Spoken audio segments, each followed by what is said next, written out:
Assalamualaikum warahmatullahi wabarakatuh. Selamat pagi menjelang siang dan selamat siang menjelang sore.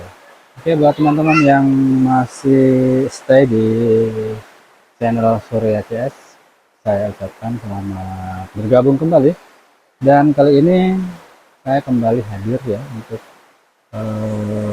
menyemangati ataupun memotivasi buat khususnya buat saya sendiri ya, juga buat teman-teman yang kali ini ataupun saat ini masih dalam proses penyembuhan ya, ataupun masih dalam progres pengobatan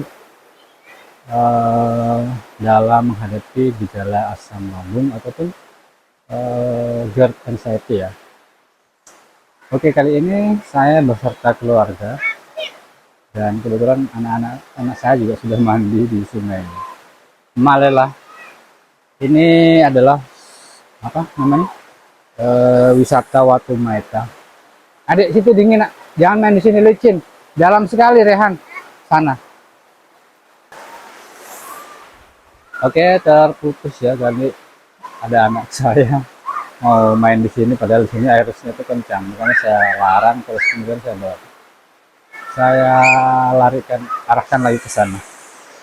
Oke, buat teman-teman yang ini masih sering galau ataupun masih sering berdiam diri di rumah, itu sebisa mungkin ya untuk bisa lebih aktif lagi untuk melakukan aktivitasnya di luar rumah ataupun di luar kamar ya. Contohnya melakukan hal-hal yang menyenangkan, melakukan aktivitas-aktivitas yang dulunya itu pernah teman-teman lakukan dan setelah terkena gangguan ini teman-teman tuh merasa malas gitu.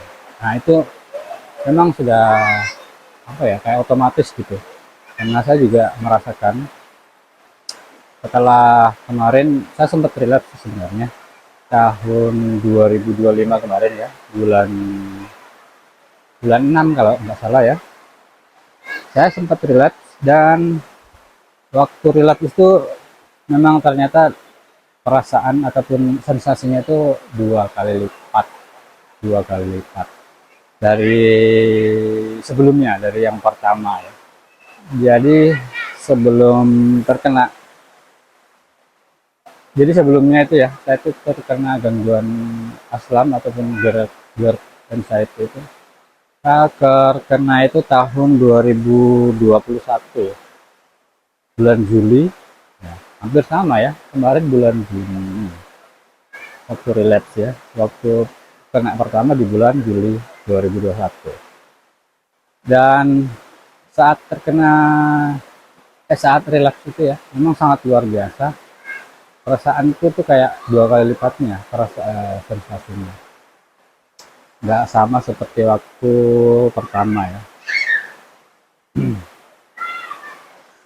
Jadi motivasinya kali ini ya, saya apa namanya, tidak henti-hentinya untuk tetap melakukan kegiatan-kegiatan yang menyenangkan. Contohnya kalau saya kan biasa sering pergi kebun, meskipun nggak kerja, meskipun nggak melakukan aktivitas pekerjaan yang berat. Kalau di kebun itu saya sekedar datang saja ke kebun, ngecek ngecek ini pohon-pohonan yang sebelumnya saya tanam gitu ya.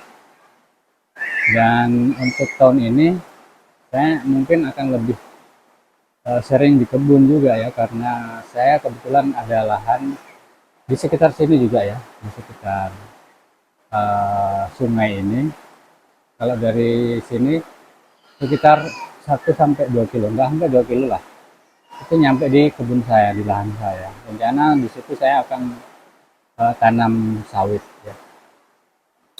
Dan informasi ya, sekedar informasi saja, setelah relapse kemarin saya itu memang apa ya, punya cita-cita ataupun rencana ketika nanti saya udah baikan lagi, saya mau berkebun. Iya, berkebun, rencana mau tanam sawit ya. Karena untuk saat ini harga itu lumayan ya. Kalau misalnya nanti 4 sampai 5 tahun yang akan datang kalau saya nanamnya sekarang ataupun tahun ini saya sudah nanam ya, mudah-mudahan bisa ikut panen ya. Insya Allah kalau umur panjang sekitar 4 sampai 5 tahun lagi lah. Karena untuk saat ini lahannya itu baru saya bersihkan dan saya iya sementara dibersihkan ya, sementara ditebang, sudah ditebang ya, tinggal dibersihkan. Kalau ada yang bisa dibakar nanti dibakar. Seperti di video-video sebelumnya itu kan saya ada ya di video sebelumnya itu eh, saya di kebun aktivitasnya gitu.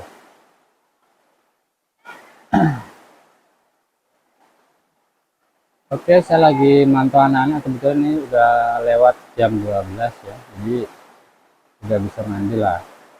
Tadi waktu sebelum jam 12 ya memang mereka ini saya larang untuk mandi sebelum jam 12 tank ya. Seperti itu. Jadi saya sama bocil juga tuh di atas ya sama ini. Sama dua anak saya yang sudah SD dan satunya lagi itu TK. Untuk anak yang kecil ini, yang TK yang laki-laki ya. Dulu waktu saya terkena itu dia baru berumur 1 tahun setengah kalau nggak salah. Iya, 2021 dia lahirnya kan 2029. 2019. Ya, sekitar 1 tahun lebih lah, hampir 2 tahun. Oke dan apa ya tadi ya sampai di mana untuk upgrade ataupun updatean kondisi saya ya sekarang alhamdulillah itu sensasi banyak sekali sudah berkurang. Memang progres penyembuhannya itu ya memang lama ya untuk gejala anxiety ini ataupun gejala-gejala yang ditimbulkan dari anxiety itu memang lama ya.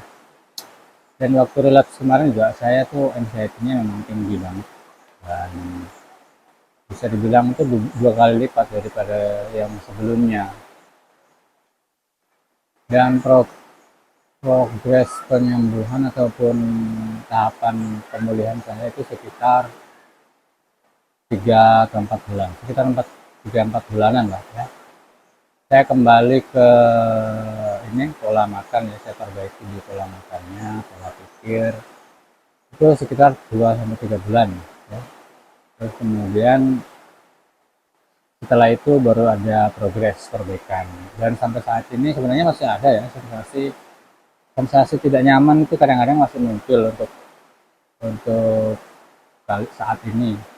Terus biasa juga masih ada pusing keliangan, itu memang apa ya tergantung dari pola hidup sih sebenarnya ya. Kalau pola hidupnya misalnya malamnya habis begadang itu kalau di siang harinya kemungkinan besar itu pasti ada ya senggoyongan kayak keliangan, pusing keliangan itu pasti muncul kalau saya ya saat ini.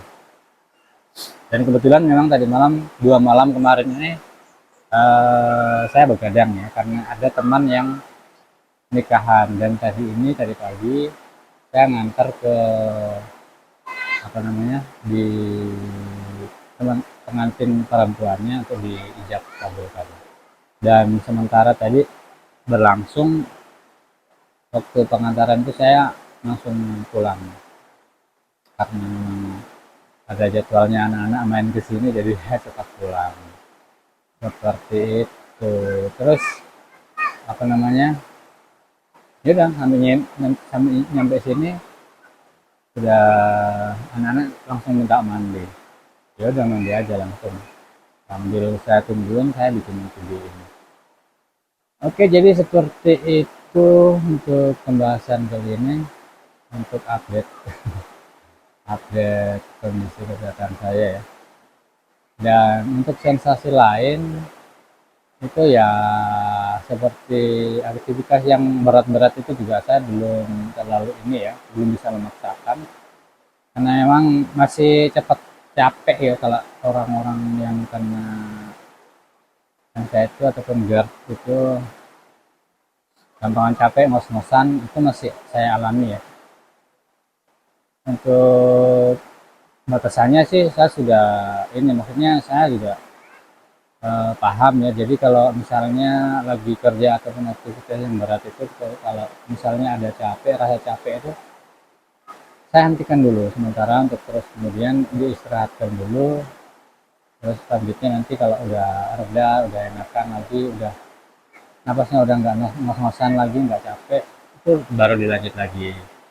Kalau contoh seperti kalau lagi kerja-kerja di sawah, biasa kan saya eh, ini kan musim turun di sawah juga ya. Kemarin tuh saya nyemprot 2 atau 3 tangki, itu saya istirahat dulu. Tangki 20 liter ya itu. Saya istirahat dulu, nanti kalau ini dilanjut lagi. Kalau sudah reda capeknya itu baru dilanjut lagi. Jadi seperti itu untuk aktivitas saya kalau lagi kerja berat. Jadi memang harus kita tahu ya batasan ataupun kondisi fisik kita, kemampuan kita itu harus kita pahami. Misalnya capek, jangan dilanjutkan dulu, mendingan istirahat dulu, daripada nanti kalau ini biasanya kan muncul ya sensasi gejalanya, itu pasti muncul kalau misalnya capek apa gitu, habis kan keringetan banyak gitu ya. Nah, mendingan dihentikan dulu buat teman-teman semuanya. Jadi atau istirahat dulu gitu ya. Oke, seperti itu dulu ya. Mungkin lain kali disambung lagi. Saya sudahi dulu, ini ada panggilan makan kayaknya. Sudah makan. Jadi seperti itu. Insya Allah kita akan jumpa lagi di video selanjutnya. Jangan lupa terus Mas tetap dukung channel ini ya, supaya saya saya tambah semangat lagi lah untuk memotivasi atau memberi motivasi buat diri saya sendiri ya khususnya. Dan umumnya kalau ada teman-teman yang menonton video ini, semoga bisa terbantu ataupun bisa membantu teman-teman yang masih dalam progres penyembuhan, ataupun setidaknya cuman bisa jadi teman ini ya, teman apa ya, teman tontonan hiburan buat teman-teman semua. Oke, sekian ya. Assalamualaikum warahmatullahi wabarakatuh.